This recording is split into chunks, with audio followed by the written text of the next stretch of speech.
Anthony Mackie, kusurları olan ama sağlam bir şekilde eğlendiren ve kıç tekmeleyen başrol performansıyla beklentileri aşan amansız bir aksiyon gerilim filminde MCU'nun ön saflarına yükseliyor. Kaptan Amerika, cesur yeni dünya, açık fikirli bir şekilde izlerlerse her zamanki nefret edenlerin övülmesini sağlayacak. Yıllarca süren gecikmeler, yeniden çekimler ve fırlayan bütçe, şükürler olsun ki sinematik bir çöp yangınına yol açmadı. Film, uzun zamandır unutulmuş karakterleri geri getiriyor ve karmaşık bir süper kahraman için heyecan verici yeni bir yol çiziyor. Fragmanların hikayenin çok fazlasını ifşa ettiğini kabul ediyoruz. Çok fazla sürpriz yok ve önemli bir kötü adam yeterince kullanılmıyor. Ancak 5. aşamanın önemli bir girişinde iyiler kötülerden çok daha ağır basıyor. Harrison Ford, ölen William Hurt'un yerine Dedeus, Thunderbolt, Ross olarak geçiyor. Bruce Banner'ı yakalamaya çalışmaktan, Sokovia anlaşmalarını hazırlamaktan ve Avengers'ın rakibi olmaktan yeni seçilen ABD başkanına geçti. Ross, şüpheci bir dünyayı cesur bir gelecekte, birlikte, birleştirme fırsatı görüyor. Celestial Island, insanlığı devrim niteliğinde değiştirecek ve, Blip'ten sonra umudu yenileyecek önemli bir yeni keşfe ev sahipliği yapıyor.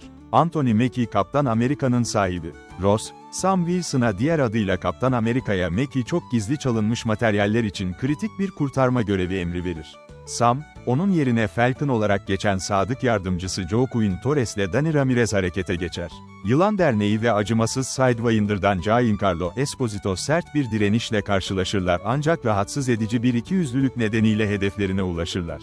Sam'in endişeleri, Ross'un onu Celestial Island zirvesinde önemli ileri gelenlerin önünde Beyaz Saray'da ağırlamaya davet etmesiyle devam eder. Sam, daveti Isaiah Bradley'e Carl Lamblay uzatır. Isaiah'ın 30 yıllık hapis cezası ve hükümet tarafından yapılan deneyler için kefaret ödemek ister. İsteksiz Isaiah, Ross'a güvenemeyeceklerini düşünür, ancak Sam için katılmaya karar verir. Ross'un geçmişinden gizemli bir figür, uğursuz bir gündemle cinayet planını tetiklediğinde endişelerinin doğru olduğu ortaya çıkar.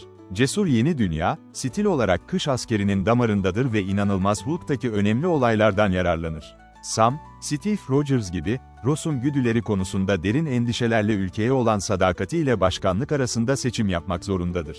İç savaştan sonra yıllarca Ross'tan saklandı, ancak kendi kişisel endişelerinin Kaptan Amerika'nın mirasını gölgeleyemeyeceğini biliyor. Steve ona doğru olanı yapma ve olası sonuçlara rağmen her zaman gerçeği arama konusunda kutsal bir görev emanet etti.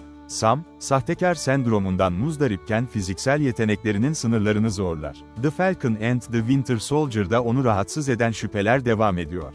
Sam asla süper asker serumunu almadı. O sadece Wakanda teknolojisiyle donatılmış sıra dışı bir adam. Her savaş onu hırpalanmış, yaralanmış ve daha da kötü hale getiriyor. Sam, aynı şeyi düşünen birçok muhalifiyle Steve'in yerini doldurabilecek yeteneğe sahip olup olmadığını merak ediyor.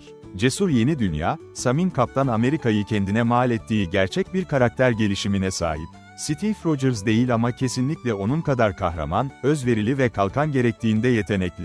Kırmızı Hulk Smash. Kaptan Amerika'nın bolca aleti var. Ancak botları kemik kıran bir ölümcül güçle kıçlara bağlanıyor. Kaptan Amerika'ya meydan okuyan kötü adamlar kanlı bir şekilde eziliyor. Filmin en iyi ilkesi Sam'i ölümcül bir aksiyonda göstermek. O, yoluna çıkan herkesi ezen bir kasırga. Bu, özellikle öfkeli bir devin kalkanın şaka olmadığını öğrendiği bir doruk noktasında harika. Mackie, yakıcı dövüş sahnelerinde dayanılmaz bir ceza veriyor. Marvel Studios, fragmanlarda ve posterlerde kritik gelişmeleri gösterme yönünde bir pazarlama kararı aldı. Bu, prodüksiyon sıkıntılarının körüklediği sosyal medya olumsuzluğunun tsunamisini yatıştırmak için hesaplanmış bir yanıttı. Konu, sinemaya adım atmadan mantıksal olarak çıkarılabilir. İpleri çeken kukla ustası düşman tam olarak saklanmıyor çünkü entrikalarının sonucunu zaten biliyoruz.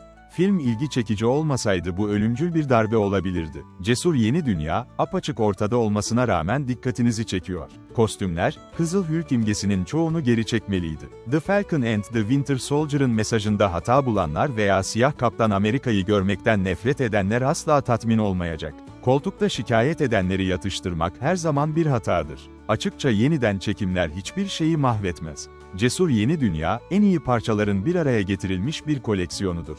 Yeniden çekimlerin nerede gerçekleştiğini anlayabilirsiniz. Bazı sahneler kusursuz bir şekilde bir araya gelmiyor. Bu affedilemez bir günah değil çünkü genel hikaye fark edilir düzenlemelerden muzdarip değil. Sam, Ross geçmişteki eylemlerinin bedelini öderken Kaptan Amerika'yı canlandırmak için bir yolculuğa çıkıyor. Gerçek, onur ve adalet, gelişigüzel savrulan kelimeler değildir. Steve Rogers, Sam'e kalkanını verdi çünkü onu kullanacak doğru adam oydu.